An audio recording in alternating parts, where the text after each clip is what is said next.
এটা হচ্ছে একটা ই কনসালটেশন রুম, এটা এই চত্বরের প্রথম ভাগ।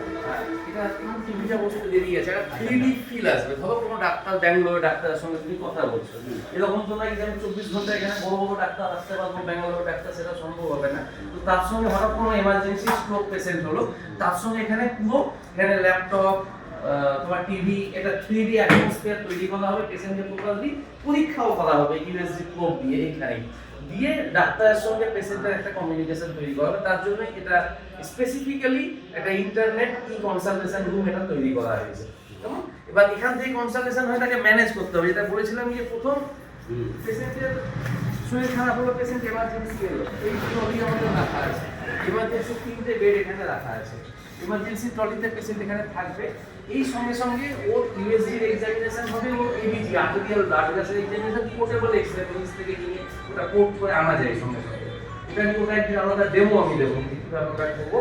আর বেসিক কিছু ব্লাড টেস্ট, এগুলো সব কিছু করে প্রথম 1 ঘন্টা একটা ওষুধ, অক্সিজেন, নেবুলাইজার সব দিয়ে আমরা 0.6 প্রাইসে এমার্জেন্সি মানুষ এক ঘন্টা করে না, এটা তো মোটা আছে, ওটা তো 10 টাকা ফোন লাগাবে, ও যদি মনে হয় এখানে মুক্তি হয় হবে, যদি মনে হয় আরো বাইরে কোথাও গিয়ে বেটার পাবে সেটা তার ব্যাপার। সেটা কিন্তু একটা ফিক্সড টাকা নিয়ে আমি ঘন্টা হিসাবে তার ট্রিটমেন্টটা করবো। যে জিনিসটা আমাদের গ্রামীণ ডাক্তার চোখে দেখবে তারা কিন্তু এই জিনিসটা ফলো করে, যে পেশেন্ট এলো ওকে ঠিক করবে, তখনই বলা হয় চলো উপরে ভর্তি আছে, এক মিনিটে ভর্তি করে দিবি। ওটাকে আমরা একটু হসপিটাল ফরম্যাটে আরো একটু সাইন্টিফিক ওয়েতে এটাকে আমরা অনেক জায়গায় হয় যে অ্যাক্সিডেন্ট কেস আছে, একটা হসপিটালে ভর্তি হলো, না হতে হলো, তো অনেক মানুষ চিন্তা করে কত টাকা খরচ হবে, কি হবে না হবে। তাহলে আপনাকে কি হবে, অ্যাক্সিডেন্ট কেস হলো, আপনি নিয়ে এলেন, এমার্জেন্সি যত রকম পরীক্ষা নিরীক্ষা তার এক্সরে করা যায়, ট্রিটমেন্ট করা 1 ঘন্টা 2 ঘন্টা, সেটা ডাক্তারবাবু সমস্ত রকমের ব্যবস্থা করে দেবেন। এবং সামান্য খরচে যেটা আপনার কি হলো যে আপনি তখন সুস্থতা একটু ভালো লাগলো, বা আপনার মনে যে ভর্তি হওয়ার ব্যাপারে, তখন আপনি চারদিকে চিন্তা ভাবনা নিতে পারেন যে হ্যাঁ চারদিকে খরচ কেমন হতে পারে, সে তার চেয়ে বেস্ট, মানে তার চেয়ে কম করে যে আমরা সেই সুবিধাটা এই হসপিটালে দেওয়া চেষ্টা করি। ফিক্সড খরচে আমরা দেবো না। প্রত্যেকের তো আর্থিক অবস্থা আমি জানছি না। সাপোজ আমি বললাম এখানে 20,000 ধরে ভর্তি হতে গেল, তার আর্থিক অবস্থা নেই, কিন্তু তাকে তো বাঁচিয়ে রাখতে আমি পারলাম 1 ঘন্টা, পকেটে তো তার 2,000 টাকা থাকবে। 1-2 ঘন্টা আমি সাপোর্ট মেডিসিন দিয়ে টিকিয়ে রাখতে পারলাম। ওটা 10 জায়গায় ফোন করে আমার আর্থিক অবস্থা অনুযায়ী। এটা প্রত্যেকের নিজস্ব ডাক্তার পছন্দ আলাদা হতে পারে, হসপিটাল পছন্দ আলাদা হতে পারে, বাঁচার অধিকার তো সবাই আছে। কিছু টেস্ট পরীক্ষাও হতে পারে, টেস্ট তো মধ্যেই থাকবে, কনফিউশন থাকবে না। আগে লিখে দেওয়া থাকে সব কাজ, এই টেস্ট করতে তোমার 1 ঘন্টা বাঁচিয়ে রাখে। এটা আমাদের ভারতবর্ষে, পৃথিবীতে এটাই ফার্স্ট যে এমার্জেন্সি অ্যাক্সিডেন্ট কেস বা এমার্জেন্সি পেশেন্টকে তাকে 1 ঘন্টা 2 ঘন্টা সুস্থ রাখা বা সমস্ত রকম টেস্ট পরীক্ষা এবং সামান্য কম খরচে সেই সুবিধা দেবে, এটা খুব ভালো।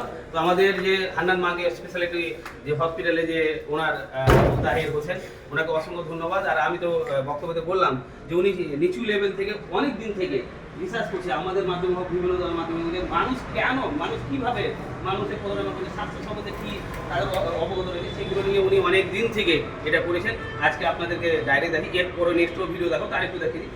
এইখানে হচ্ছে সাপোজ এমার্জেন্সি হলো পেশেন্ট, একজন ডাক্তার পরামর্শ লাগবে, যখন আমরা ফোন করি, হোয়াটসঅ্যাপ করি, ওই পেশেন্টটাকে এখানে নিয়ে এসে ওই ডাক্তারদের সঙ্গে ভিডিও কলে বা টিভিতে রাত্রিতে যে কোনো সময় ওটা আমরা এখানে করে উঠতে পারবো।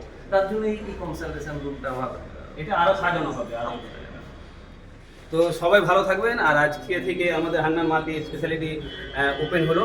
আর আমরা চেষ্টা করব মেডিকেল স্টুডেন্ট হোক বা যারা সমাজসেবী হোক বা যারা বৈশিষ্ট্য সেবী হোক বা রাজনীতি পলিট হোক, আপনারা চেষ্টা করুন আপনাদের এই গরিব দরিদ্র মানুষ, পিছিয়ে পড়া মানুষ, যারা ভালো চিকিৎসা পায় না, ভালো পরিষেবা, টাকা অনেক খরচ হয়ে যাচ্ছে, ভালো চিকিৎসা পায়, যেন ভালো পরিষেবা পায়, তার জন্য হান্নান মাল্টি স্পেশালিটি হসপিটাল আমার মনে হয় বেস্ট। ধন্যবাদ।